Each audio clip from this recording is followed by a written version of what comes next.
Baie welkom by Pretoria FM se mediese program. Vandag gesels ons oor mediese fondsgapingsdekking en ons vra die vraag: is dit belangrik? Heerlik om vir Gustaf Dreyer by ons in die ateljee te verwelkom van CMAC, dit staan vir Care Medical Aid Consulting. Gustaf, welkom by Pretoria FM. Baie dankie vir die uitnodiging, wat hier opreg. Baie dankie. Ek het nou die groot woord mediese fondsgapingsdekking genoem. Wat presies is dit? Weet jy, Samarie, dit is 'n baie goeie vraag. Kom ek sê vir jou, die mense buite is onkundig en hulle verstaan altyd wat is gapingsdekking as sulks nie. Ek kan vir jou opbreek in 2 woorde: aanvulling en vervanging. Wat beteken is dat as jy nou voorbeeld nou scenario het, jy gaan hospitaal toe vir 'n prosedure en daar is nou 'n bybetaling by opname en dan is daar 'n rekening van die narkotiseer en natuurlik die chirurge. Dan kry jy rekening hier klaar in die hospitaal, by jou mediese staat, nou is daar 'n klomp betalings gemaak, maar die mense sien as 'n kort betaling. Kort betaling is nie dan, is eintlik meer 'n betaling wat die skema wel betaal het, vir ons vervolgens verantwoordelikheid van dit daar. Maar die kort betaling beteken dat die tariewe is hoër as wat geëis was deur die chirurge of dan die narkotiseers. Dan die vervanging is baie belangrik vir my.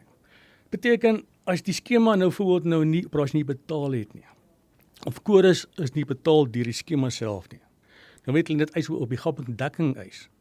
Jy kan nie, want die gapingsdekking is nie 'n vervanging tot die mediese fonds as sulks nie. So die goue reël is by gapingsdekking is dat as die skema wel betaal het, kan die gapingsdekking wel betaal op eise rondom dit. Dus vervanging is vir my eintlik belangrik om dit te verstaan. Ja, en dit is ook belangrik om te noem dat gapingsdekking nie 'n mediese fonds is nie. Glad nie, want die gapingsdekking kan nie op sy eie wees nie. Hy moet saam met die mediese fonds kan saam wees, anders kan hy nie bestaan nie. En waarom sou jy sê is dit noodsaaklik om gapingsdekking te hê? Sommige ek het baie kliënte op gapingsdekking by verskillende maatskappye. En ek sien weekliks eise wat deurkom na my toe en groot eise. Jy praat van R1000 eise van tot R30.000. Ek het eis hanteer laas jaar geëis hanteer van 'n kliënt in Tabazimbi. Sy eis het gedraai by R90.000. Sjoe. Wat dink jy daaraan? Dis geld wat jy eintlik moes betaal het. Gelukkig het die kliënt die gapingsdekking gehad om dit te opbring het vir sy finansies. Ja. So gapingsdekking vir my is nogal baie belangrik vir dit. Gustaf, maar nou kan 'n mens dadelik vra waarom vra die dokters en die spesialiste tariewe wat so hoog bo die mediese fondstariewe is? Ja. Kom ek gaan terug. As jy gaan kyk na spesialiste as sulks. Want ons kry die algemene praktisyns. Hulle studeer 5 tot 7 jaar, studeer hulle. Dan kom jy by 'n spesialiste. 'n narkotiseer of die gasman, noem dit maar so, né? Hy studeer ook 5 tot 7 jaar, dan spesialiseer hy in narkose. Dat is nog ekstra 6 jaar. So hy studeer ten 12 jaar aan narkotiseer. Vir 'n hartchirurg is 13 jaar plus om te studeer. 'n hartchirurg, kom ons sê neurochirurg, is 13, 15 jaar plus. So jy moet verstaan, daai persoon studeer in daai tegnologie, die kundig wat hy kry. Dink daaraan 'n neurochirurg, hy werk in jou brein met 'n naald. So ek dink vir daai ouens, dit kan doen is astronomies. En nog 'n ding, daar's al hoe minder spesialiste. Weet jy, partykeer wag jy vir spesialiste tot 3 maande vir 'n spesialis. En hulle raak al hoe minder ook. Weet so, spesialiste is daar en weer eens, die gapingsdekking moet jy hê om daai te kan opbrug, andersins gaan jy iewers implikasie kry finansiëel. Ongelukkig met mediese fondseise weet 'n mens nie altyd wat jou gaan toeval nie. Jy weet nie of jy in die hospitaal gaan beland nie en wanneer jy nou 'n geskeduleerde prosedure het, dan is dit maklik om moontlik met die spesialiste te praat, te onderhandel, te vra wat die tariewe is en dan 'n besluit te neem. Dink jy 'n mens moet probeer om dit te doen wanneer jy wel die geleentheid kry? Ja, verseker, ek dink dit is baie raadsaam om dit te kan doen om daai tariewe laer te kry. Maar eintlik in tog, hierdie skemas het klaar vir ons gedoen alreeds. As jy gaan kyk, baie van die mediese skemas het klaar kontrakte met sekere spesialiste vir 'n bepaalde lyn van dit. Selfs jou apteke, jou hospitale. So as jy gaan kyk op jou mediese skema, se webwerf, kan jy gaan kyk daar, kom ons voorbeeld maar 'n maagchirurg. Kyk waar is jou maagchirurg in jou area op jou opsie en dan kan jy soontoe gaan en hy vra 'n laer tarief as die normale chirurg. Dit is moontlik, ja, maar dit is raadsaam om te onderhandel vooraf, maar as jy kan. Gustaf, dan het ons ook navraag gekry oor bloedtoetse. Sal die gapingsdekking byvoorbeeld 'n bloedtoets dek as jou mediese fonds dit nie dek nie? Nee, glad nie. Weereens binne hospitaal. Gapingsdekking moet eintlik aanvaar, dis 'n binne hospitaal versekering. Buite as jy nou buite geëis het en die skema betaal nie, dalk uitgeput gewees, né, gaan gapingsdekking hom ook nie betaal nie. Slegs eintlik dink daar aan gapingsdekking, weer eens is 'n binne hospitaalversekering. En dis eintlik maar om daardie tekortbetaling van jou mediese fonds dan te help dat jy dit nie uit jou sak uit hoef te betaal nie. Korrek, ja. En jy het nou verwys na die persoon wat 'n R90,000 se eis gekry het of betaling moes maak. Ja. Uiteraard, dis nou een spesifieke voorbeeld, maar waarom is mediese sorg in Suid-Afrika oor die algemeen so duur? Ek praat nou nie van staatshospitale nie, Ja. spesifiek privaat mediese sorg. Daar is 'n gesprek op sy eie. Nee, verseker. Kom ek sê vir jou, mediese fondse, as jy gaan kyk, eintlik die Raad van Mediese Skemas verplig mediese fondse om die 27 kondisies te betaal vir kroniese medikasie. Dis nie jou behandeling vir byvoorbeeld bloeddruk, cholesterol, diabetes, bipolêr. Die skema moet alles betaal en volle betaal, onbeperk van dit. Dis baie. As jy gaan kyk, daarna gaan kyk na tussen kroniese medikasie op 'n skema. Kyk jy na tussen 14-18% per jaar is uitgawe op kroniese gedeelte van dit. Dit word betaal deur die skema self, nie uit jou voordeel uit nie. Beide gesê ook, hospitalisasie is 36-38% per jaar vir hospitaalrekeninge. Dan kom jy praktisyns by. So jy gaan kyk na dit, is klaamtent oor die 50% wat die skema betaal, uit sy sak uit betaal, vir dienste wat hy verplig is om te betaal, in plaas van jou eie voordeel van dit. En as jy mense kyk na net 'n hospitaalplan, Ja. is gapingsdekking nog steeds iets wat op jou van toepassing is? Nee, baie verseker. Die gapingsdekking is een kant, hy hang daar vir jou, in geval jy dit nodig kan. Hy ook geskakel het lemme van ander Ermelo af. Sy wil haar gap kanselleer. Ek sê, hoekom? Mevrou sê nee, want sy eis nooit nie.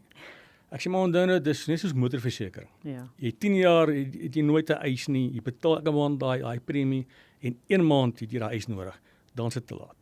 En onthou nog met gapingsdekking, as jy aansoek doen vir gapingsdekking, jy het 'n probleem, jy wil nou graag iets uithaal, want jy weet jy kom op operasie, dan is daar 'n wagperiode van 3 maande en 12 maande vir 'n kondisie. So jy het nie 'n vinnige korttermyn oplossing vir daai goed uitgaan kom nie, soos daai 9000 eis van daai kliënt in Tabosemen. Ja, dit maak heeltemal sin en ek dink aan dames wat byvoorbeeld verwagtend is en 'n bevalling gaan hê. Jy praat so, ek het 'n eis hanteer van 'n ginekoloog laas jaar. Hy het 700% geëis bo tarief. Sjoe. Bo tarief, né? En die gapingsdekking dek tot 500%. So daar's nog steeds 'n koste vir. Daar's 'n koste gewees van R2700 wat die kliënt moes inbetaal het, toe sy half nou kwaad, maar hoekom doen ons dit nou?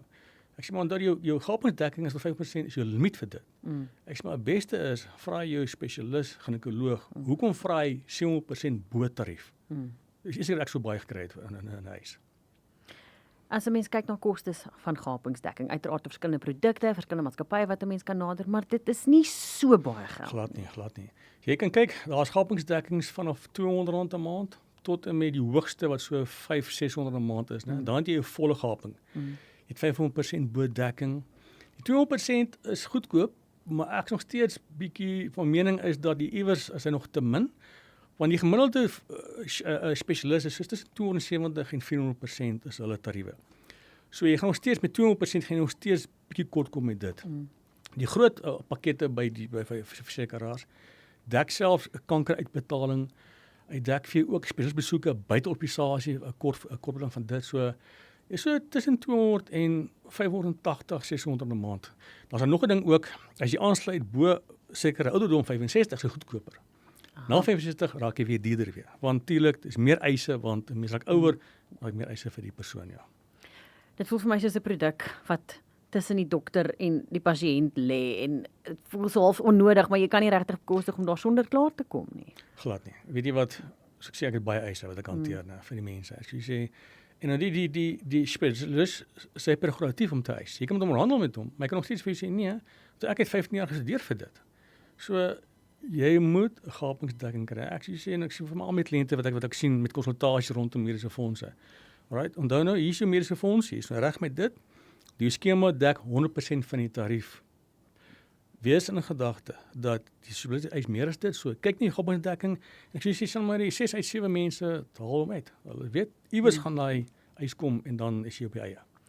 Gustaf, het enige raad of wenke wanneer 'n mens kyk na mediese fonds gapingsdekking? Weet jy nie, ek weet daar is oor die 10 gapingsdekking maatskappye daar buite. Almal is stabiel, baie goed. Nee, so ek sal sê net kyk na jou goeie kry jou adviseur, dat jy help met jou opsie daarbey. Tussen 200% en 500% en wat jy nodig in gapingsdekking. Weet jy beplan dalk miskien 'n kanker ding. Weet jy veel kanker van die skemas het 'n limiet vir dit. Daarna het jy bybetaling van 50% vir die onkologie van dit en dit is baie geld. En dit kan die gapdekking nie betaal vir. So kry jou adviseer uit, laat jy behulpsaam wees met die beste opsie vir jou behoeftes in jou opsie in jou mediese skema. En om net na 'n beter vlak of 'n beter mediese fonds te skuif gaan nie noodwendig die oplossing wees nie. Glad nie. Al die skemas, enige opsie, van die opsies by verskeie mediese fondse betaal 200%, ander skema betaal 300%. So, maar die meeste van die skemas betaal 100%. So help nie glad hier op nie. Dit is nog steeds die gapdekking is daar vir enige opsie in die mediese skema. So as ek vir jou luister dan sê dis maar die moeite werd om daai R200 'n maand op sy te sit en 'n R200,000 inbetaling potensieel te vermy. As jy vat, nee, ek het self 'n gapdekking by 'n maatskappy en ek sê ek het hom al 10 jaar al baie min geëis. As jy gaan kyk na gapdekking ook per familie. Jy betaal kom ons sê vir 'n maand vir 'n gapdekking per familie en elke lid in daai familie geniet tot R210,000 dekking per jaar vir dit. Sjoe. Dit is R500 'n maand. Ja. Of weet, min of meer. So gapdekking sal ek nie al my kliënte wat ek het.